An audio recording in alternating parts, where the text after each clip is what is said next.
Hello, നിലാവ് നക്ഷത്രം ചാനലിൻ്റെ പുതിയൊരു വീഡിയോയിലേക്ക് എല്ലാവർക്കും സ്വാഗതം. എന്തുവാ എൻ്റെ കയ്യിലിരിക്കുന്നറിയാമോ? ഇത് നമ്മുടെ കോഴികൾക്കുള്ള ബിരിയാണിയാണ്. ഇതൊരു സ്ഥലത്തുനിന്നേ ഞാൻ എടുത്തുകൊണ്ട് വരുവാണ്. നമുക്ക് ഓൾറെഡി ഈ BSF ലാർവയുടെ പ്രൊഡക്ഷൻ ഉണ്ട് കേട്ടോ. പക്ഷേ ഉണ്ടല്ലോ, നമുക്ക് കോഴികളിലൊക്കെ എണ്ണം കൂടിയതോടെ ഒന്നും തികയാതെ വരുവാണ്. അപ്പോൾ ഞാൻ വിചാരിച്ചു ഇങ്ങനത്തെ ഈ ബിന്നുള്ള വീടുകൾ കുറച്ചുണ്ട്, അവരുടെയൊക്കെ വേസ്റ്റ് ഒരു കളയാതെ ഇതിലങ്ങ് നിക്ഷേപിച്ചു. ഞാൻ വന്നത് കളക്ട് ചെയ്തതാന്ന് പറഞ്ഞു. നമ്മുടെ കോഴിക്കൊരു ഫുഡും ആവും, അവരുടെ വേസ്റ്റ് നല്ല കറക്റ്റായിട്ട് അങ്ങ് റിമൂവ് ആയി പോവുകയും ചെയ്യും. അങ്ങനെ കൊണ്ടുവന്നൊരു സാധനമാണിത്. കാണിച്ചു തരാം. നമ്മുടെ നേരത്തെ വീഡിയോയിൽ ഞാൻ പറയുന്നുണ്ട്, കാണാത്തവരാണെങ്കിൽ കാണണം കേട്ടോ, എങ്ങനെയാണ് BSF ലാവ റെഡിയാക്കി എടുക്കുക എന്നുള്ളതൊക്കെ ഡീറ്റെയിൽഡ് വീഡിയോ നമ്മുടെ ചാനലിലുണ്ട്. ഇതിപ്പം നമ്മുടെ വീഡിയോ എന്ന് പറഞ്ഞാൽ നമ്മുടെ ഈ ലാർവയെ നമ്മുടെ കോഴിക്കുഞ്ഞുങ്ങൾക്ക് നമ്മൾ ഇട്ടെടുക്കാൻ പോവാണ്. കാണണ്ടേ? വാ, ഇത് കണ്ടോ എൻ്റെ പൊന്നോ, കണ്ട ഇത് കുറച്ചൊന്നും അല്ല, നല്ലൊരു ക്വാണ്ടിറ്റി ഉണ്ട്. ഇതിൻ്റെ അടിയിൽ ബിന്നിന് നിറച്ചുണ്ട് കേട്ടോ സാധനം. കണ്ടോ, നല്ല മെച്ചേർഡായ നമ്മുടെ ലാവ. നിനക്കും വേണോടാ? കണ്ടോ, ഇഷ്ടം പോലുണ്ട് സാധനം. എനിക്ക് ഇനിയും ഇതിനകത്ത് നിന്ന് സെപ്പറേറ്റ് ചെയ്തിട്ട് വേണം എൻ്റെ പൊടി കുഞ്ഞുങ്ങൾക്ക് കൊടുക്കാൻ കേട്ടോ. അപ്പം നമുക്ക് സെപ്പറേറ്റ് കാണാം. ഈ സെപ്പറേറ്റ് ചെയ്യുന്ന വീഡിയോ ഒക്കെ നമ്മുടെ ചാനലിലുണ്ട് കേട്ടോ, കാണാത്തൊരു കാണണേ. ഇത് കണ്ടോ, ഒരു നേരം നല്ല ലാവിഷായിട്ട് കഴിക്കാനുള്ള സാധനം ഇതിനകത്തുണ്ട്. ഇത് ഒരു ബിന്നല്ല കേട്ടോ, ദോരിക്കുന്നു ഇതിലെല്ലാം നിറച്ചുണ്ട്. അപ്പോൾ ഇത് സെപ്പറേറ്റ് ചെയ്ത് നമ്മുടെ മക്കളൊക്കെ ഇവിടെ നിൽക്കുന്ന കണ്ടോ, റെഡിയായി നിൽക്കുവാണ്. ഈ ബിന്ന് കാണുമ്പോൾ അവർക്കറിയാം. പക്ഷേ ഇവർക്ക് ഇത് ഫസ്റ്റ് ടൈമാണ് കൊടുക്കാൻ പോകുന്നത് കേട്ടോ. വലിയ കോഴികളും താറാവൊക്കെ കൊടുത്തിട്ടുള്ളൂ. ഇതിപ്പോൾ നമ്മളെ പുതിയ മക്കളാണേ. ഇവർ വന്നിട്ടിപ്പോൾ ഒരാഴ്ച ആയതേ ഉള്ളൂ. നല്ലൊരു ക്വാണ്ടിറ്റി ഉണ്ട്. അപ്പോൾ ഇവർക്ക് വേണ്ടിയാണ് ഇവർ വരുന്നതിന് മുമ്പേ എല്ലായിടത്തും ബുക്ക് ചെയ്തിട്ടുണ്ട് നമ്മുടെ ലാർവയൊക്കെ റെഡിയാക്കാൻ വേണ്ടി. ഇവർക്ക് വേണ്ടിയുള്ളതാണ് ഈ സാധനം കേട്ടോ. വലിയ കോഴികൾക്കാണെങ്കിലേ നമ്മളിത് പച്ചക്കറിയുടെ വേസ്റ്റൊക്കെ മാത്രമേ ഉള്ളൂ കേട്ടോ. ചക്കപ്പഴം കാണും, ചക്കപ്പഴം ഒക്കെ ഉണ്ട്. പിന്നെ പച്ചക്കറി വേസ്റ്റും മുട്ടത്തോടൊക്കെ സംഭവം മാത്രമേ ഉള്ളൂ. ഇതിട്ട് കൊടുത്താൽ അവർ മൊത്തമായിട്ട് കഴിച്ചാലും കുഴപ്പമില്ല. പക്ഷേ കൊച്ചു കുഞ്ഞുങ്ങൾക്കാകുമ്പോഴേ നമ്മൾ ഈ വേസ്റ്റോടെ മൊത്തം കൊടുത്താലേ അവർക്ക് വേറെയൊക്കെ ഒത്തിരി പ്രശ്നങ്ങളൊക്കെ ഉണ്ടാകും. അതുകൊണ്ടാണ് ഞാൻ ഇത് വൃത്തിയാക്കി കൊടുക്കാമെന്ന് വെച്ചാൽ കേട്ടോ. ഒരു കുഞ്ഞുങ്ങളല്ലേ, ഫസ്റ്റ് ടൈമാണ് ഞാൻ ഇത് കൊടുക്കാൻ പോകുന്നത്. തീർത്തും കൊടുക്കുന്നില്ല, ഇപ്പം ഏകദേശം 1.5 മാസം 55 ദിവസം പ്രായമായ കുഞ്ഞുങ്ങളാണ്. കഴിച്ചാൽ കുഴപ്പമൊന്നുമില്ല. മറ്റവർക്ക് ഞാൻ ആ പ്രായമായപ്പോഴത്തെ കൊടുത്തു തുടങ്ങിയായിരുന്നു. അപ്പം നമ്മുടെ പിള്ളേർക്ക് ഇത് കൊടുക്കാം. നമ്മൾ ട്രേക്കകത്ത് കണ്ടോ റെഡിയാക്കി വെച്ചേക്കുന്ന സാധനങ്ങൾ ഇത്തവണയൊക്കെ വാഷ് ചെയ്ത് ഒന്ന് അരിച്ചൊക്കെ സെറ്റാക്കി വെച്ചേക്കാണ് കേട്ടോ. നമുക്കിതിന് പിള്ളേർക്ക് കൊണ്ടിട്ട് കൊടുക്കാം. ഇത് ഫസ്റ്റ് ടൈമാണ് ഇവർക്ക് കൊടുക്കാൻ പോകുന്നത് കേട്ടോ. ആദ്യം ഒന്ന് അറയ്ക്കുമോ എന്തോ, എന്തായാലും കൊടുത്തു നോക്കാം. ഒരു തവണ ടേസ്റ്റ് ചെയ്താൽ പിന്നെ ഇത് വിട്ട് കളയത്തില്ല. എല്ലാം വെയിറ്റിംഗ് ആണ്.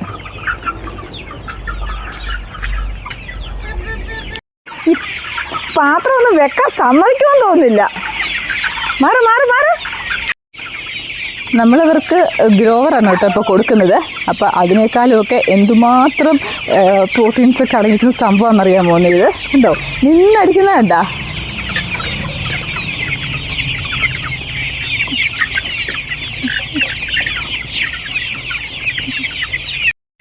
ഹായ് ഗായ്സ്, ഇറങ്ങി വരൂ. ഇവിടെ ബിരിയാണി ഇരിക്കുന്നു, ഇറങ്ങി വന്ന് കഴിക്കൂ. നിങ്ങൾക്ക് പിന്നെ തരാമേ. അവിടെ കിടക്ക്. എനിക്കിവിടെ ഉണ്ടായ എൻ്റെ മണിക്കുഞ്ഞുങ്ങളാണ് കേട്ടോ. ഞാൻ കാണിച്ചിട്ടില്ലായിരുന്നു വീഡിയോയിലൊക്കെ. അവരൊക്കെ നല്ല മിടുക്കികളായിട്ട് അതിൻ്റെ തിരുപ്പുണ്ട്. ഉണ്ടായ കോഴിക്കുഞ്ഞും ഉണ്ട് കേട്ടോ. തണുപ്പും മഴയൊക്കെ അല്ലേ, അപ്പോൾ അതുകൊണ്ട് ഇറക്കി വിടാത്ത കുഞ്ഞുങ്ങളൊക്കെ കിടക്കുന്നത് എല്ലാവരും കൂടെ പാടല്ലേ. കോഴിക്കുഞ്ഞുങ്ങളെയും കുറച്ച് പേരൊക്കെ അവിടെ ഇവിടെയൊക്കെ ആയിട്ട് അടച്ചിട്ടേക്കും. എല്ലാവരും കൂടെ കിടന്നാൽ ഭയങ്കര കൺജസ്റ്റാവും, തൊളിയെല്ലാം ആക്കി പ്രശ്നമാക്കും. അതുകൊണ്ട് വലിയ കോഴിനെയും താറാവിനെയും ഒക്കെ അങ്ങ് പറമ്പിലേക്ക് വിട്ടു. ഇവർക്ക് ഇതുപോലെ ഫുഡും വെള്ളമൊക്കെ അകത്ത് വെച്ച് കൊടുക്കുക ഇപ്പോൾ ചെയ്യുന്നത്. എങ്ങനെ എൻ്റെ കുഞ്ഞുങ്ങൾ വലുതായോ? നേരത്തെ എൻ്റെ വീഡിയോ കണ്ടിട്ടുള്ളവർക്ക് അറിയാമല്ലോ. ഇപ്പോൾ ഒരാഴ്ച ആയുള്ളൂ നമ്മുടെ കയ്യിൽ കിട്ടിയിട്ട്. എന്ന് കിട്ടിയേ 17-ാം തീയതി അല്ല, 17 അല്ലല്ലോ, കുറച്ച് ദിവസം ആയാലും നമ്മുടെ കിട്ടിയിട്ട് കേട്ടോ. എന്തായാലും 10-15 ദിവസം കൊണ്ട് അവർ നല്ല മിടുക്കികളായിട്ടുണ്ട്. എല്ലാവരും മിടുക്കന്മാരും. കുറച്ച് കോഴികളൊക്കെ വീട്ടിലുള്ളതെന്നുണ്ടെങ്കിലുള്ള നമ്മുടെ വീട്ടിലെ വേസ്റ്റ് തന്നെ ധാരാളം കൊടുക്കാൻ. പക്ഷേ ഇത്രയും പേരൊക്കെ കുറച്ച് കൂടുതൽ ക്വാണ്ടിറ്റി ഒക്കെ വളർത്തുന്നവരാണുണ്ടല്ലോ, ഇതുപോലെ ബിന്നൊക്കെ യൂസ് ചെയ്യാതെ എത്രയോ വീട്ടിൽ ചുമ്മാ ഇരിപ്പുണ്ടായിരിക്കും. ഇല്ലെങ്കിൽ പഞ്ചായത്തിലൊക്കെ അപേക്ഷയൊക്കെ വെച്ചാൽ നമുക്ക് കിട്ടും കേട്ടോ ബിന്നൊക്കെ. നമുക്ക് തുച്ഛമായ പൈസയ്ക്ക് കിട്ടിയതാണ് ഈ ബിന്നൊക്കെ. അപ്പോൾ അതൊക്കെ വാങ്ങിച്ച് ഇതുപോലെ വേസ്റ്റൊക്കെ ഇട്ട് കൊടുക്കുകയാണെങ്കിൽ ആഴ്ച ഒരിക്കൽ, എല്ലാ ദിവസവും കൊടുക്കാൻ പറ്റത്തില്ല, ആഴ്ച ഒരിക്കൽ എന്തായാലും ഈ ഫുഡ് നമുക്ക് ഈ കോഴികൾക്ക് കൊടുക്കാൻ വേണ്ടി പറ്റും. ഇതിപ്പോൾ ഞാൻ പറഞ്ഞില്ലായിരുന്നു, എൻ്റെ അയലൊക്കത്ത് ഒരു വീട്ടിലാണ് കേട്ടോ നമ്മുടെ ലാർവ ഇതാക്കി. ഇതിപ്പോൾ ഒരു 2 വീക്സ് കൂടുതലായിട്ടുണ്ട് ഇതിട്ട് വെച്ചിട്ട്. അപ്പോൾ ഇന്നലെ ഇട്ട വേസ്റ്റ് ഇതിൽ അതിൻ്റെ അകത്തുണ്ടായിരുന്നു, അതൊക്കെ ഇനി ഞാൻ മാറ്റിയിടണം. വലിയ കോഴികൾക്കാകുമ്പോൾ അതൊരു ഇടും, കാരണം നമുക്ക് കൊടുത്താൽ യാതൊരു പ്രശ്നമില്ല. പച്ചക്കറി വേസ്റ്റൊക്കെ അല്ല അതിൻ്റെ അകത്തുള്ളത്, അല്ലാതെ ഈ ഇറച്ചിയുടെ മീനിൻ്റെ വേസ്റ്റ് ഒന്നും ഇട്ടിട്ടില്ല. ഞാൻ നേരത്തെ വീഡിയോ പറഞ്ഞിട്ടില്ല, പച്ചക്കറി വേസ്റ്റ്, മുട്ടത്തോട്, ചക്കപ്പഴം ഇങ്ങനെയുള്ള ഐറ്റംസ് എല്ലാം ആണ് അതിനകത്ത് കിടക്കുന്നത്. അപ്പോൾ അത് കഴിച്ചതിന് വെച്ച് വേറെ ദോഷമൊന്നുമില്ല. അപ്പോൾ അത് ഞാൻ വലിയ എൻ്റെ കോഴിക്ക് ഇട്ട് കൊടുക്കാൻ വേണ്ടി പോവാണ്. അപ്പോൾ ഇതൊന്ന് കാണിക്കാമെന്ന് വെച്ചു. ഇത്രയും ലാർവ കിട്ടി എൻ്റെ കോഴിക്കുഞ്ഞുങ്ങൾ കഴിക്കുന്നതേ എല്ലാവരും ഞാനൊന്ന് കാണിക്കാമെന്ന് വെച്ചു. സന്തോഷം, അത് നിങ്ങളോട് ഷെയർ ചെയ്യാമെന്ന് കരുതി. ഫസ്റ്റ് ടൈം ആയതുകൊണ്ട് കഴിക്കുമോ എന്ന് സംശയമാണ്. എവിടെ തീരാറായി സംഭവം ഇവിടെ കേട്ടോ. കിട്ടിയവർ എടുത്തുകൊണ്ട് ഓടി അവിടെ പോയി പാത്ത് തിന്നുവാണ്, തട്ടിപ്പറിച്ചുകൊണ്ട് പോയി തിന്നുകയാണ്. ഇവർ ഫാമിൽ എന്തായാലും ഇങ്ങനത്തെ സംഭവം ഒന്നും കൊടുത്തിട്ടില്ല. അവർക്ക് സ്റ്റാർട്ടറും ഗ്രോവറും ഒക്കെ കൊടുത്താണ് ഇവരെ കിട്ടിയപ്പോഴാണ് അവർക്ക് ബിരിയാണിയൊക്കെ കിട്ടിയത്. ഇതാ എല്ലാം കോഴികൾക്കെല്ലാം കൊടുത്ത് നമ്മുടെ പാത്രമൊക്കെ ക്ലീനാക്കി, നമ്മുടെ അർബാന വരെ ക്ലീനാക്കി വെച്ചിട്ടുണ്ട്. ഇനി ഇതെല്ലാം കൊണ്ട് പഴയ പൊസിഷനിൽ കൊണ്ടുപോയി വെക്കുകയാണെങ്കിൽ 2 ആഴ്ച കഴിയുമ്പോൾ എഗെയിൻ പുഴു ബിരിയാണി റെഡിയാവും. അപ്പോൾ ഒരു വീട്ടിലല്ല കേട്ടോ, 2-3 വീട്ടിലിങ്ങനെ സെറ്റാക്കണം. നമുക്ക് എല്ലാ ആഴ്ചയും കണ്ടിന്യൂസ് ആയിട്ട് കൊടുക്കാൻ പറ്റും കേട്ടോ. അപ്പോൾ ഒത്തിരി കോഴികളൊക്കെ ഉള്ളവരാണെങ്കിൽ അങ്ങനെയൊക്കെ ചെയ്യാം. പിന്നെ അടുത്ത് ഹോട്ടലുകളൊക്കെ ഉള്ളവരാണെങ്കിലേ ഹോട്ടൽ വേസ്റ്റ് കളക്ട് ചെയ്യുവാണെങ്കിൽ നല്ലതാണ് കേട്ടോ. ഇഷ്ടംപോലെ നമുക്ക് ഇതുപോലെ ലാർവയൊക്കെ ഉണ്ടാക്കി കൊടുക്കാൻ പറ്റും. അത് നല്ലൊരു ഐഡിയ ആണ് കേട്ടോ. എനിക്കിപ്പോൾ അത് അടുത്തെങ്ങും ഇല്ല, അപ്പോൾ എടുത്തുകൊണ്ട് വരാനൊക്കെ ഉള്ള ബുദ്ധിമുട്ടുകൊണ്ടാണ്. ഇല്ലെങ്കിൽ ഞാൻ ഉറപ്പായിട്ടും അങ്ങനെയോടെ ചെയ്തേനെ. അപ്പോൾ അതുകൂടെയൊക്കെ ഒന്ന് നോക്കണം കേട്ടോ. കുറച്ച് കോഴികളൊക്കെ ഉള്ളവരാണെങ്കിൽ ഉറപ്പായിട്ടും ഇതുപോലെ ചെയ്ത് കൊടുക്കണം. ലാർവ റെഡിയാക്കുന്നതും അതെങ്ങനെയാണ് സെപ്പറേറ്റ് ചെയ്യുന്നുള്ള വീഡിയോ ഒക്കെ നമ്മുടെ ചാനലിലുണ്ട്. കാണാത്തവർ കാരണം മുരിങ്ങയില കൊണ്ട് വെച്ചേക്കുന്നത് കറി വെക്കാൻ വേണ്ടി കുറച്ച് മിച്ചം വന്നു. ഇതാ ഇട്ടേക്കോ, കൊത്തി കഴിക്കുന്നുണ്ടോ, വാഴയില, മുരിങ്ങയില. അപ്പോൾ അങ്ങനെയൊക്കെ ഒരു നേരം ഉച്ചയ്ക്ക് ഒരു നേരം അങ്ങനെ അങ്ങ് പോവും ഫുഡ്. രാവിലെ കോഴിത്തീറ്റ കൊടുത്താൽ ഇപ്പം നമ്മൾ ലാർവയും കൊടുത്തിട്ടുണ്ട്.